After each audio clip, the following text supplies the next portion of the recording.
es que algunas personas se ven sugestionadas y creen tener afantasía. Entonces, ¿cómo sabemos realmente si imaginamos o no imaginamos, si estamos visualizando imágenes o no?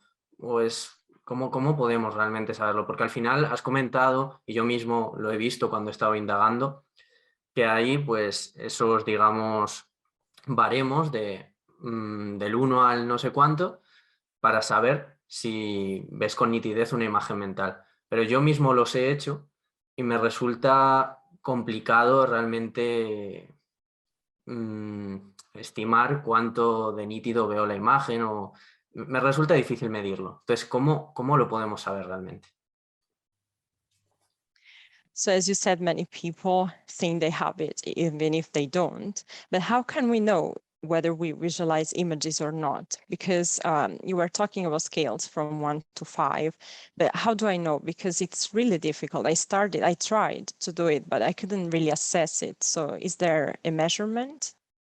Yeah, so that's a very good question, and you could take a skeptical view and say that there's no way in which people can compare imagery across subjects, because how can we know what goes on in somebody else's head?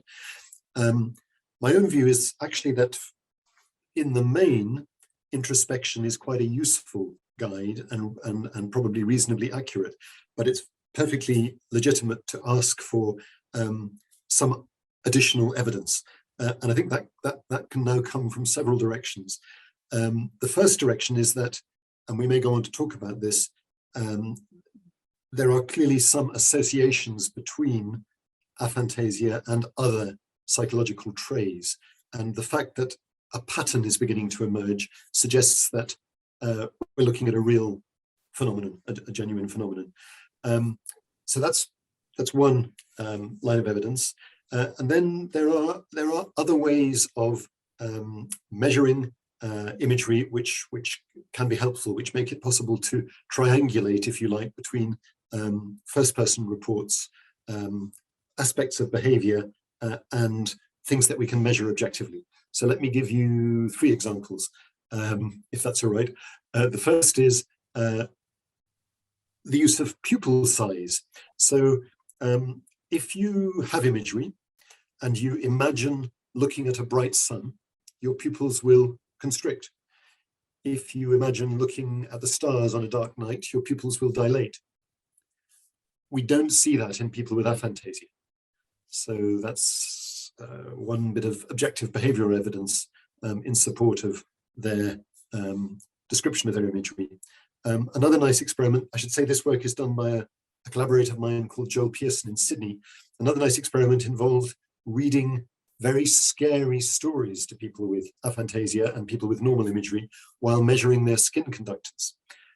If I read you a very scary story and you have imagery, there will be an increase in your skin conductance because you will sweat slightly. That isn't seen in people with aphantasia. And the explanation given is that if you can't generate an image in response to the story, then you won't be scared.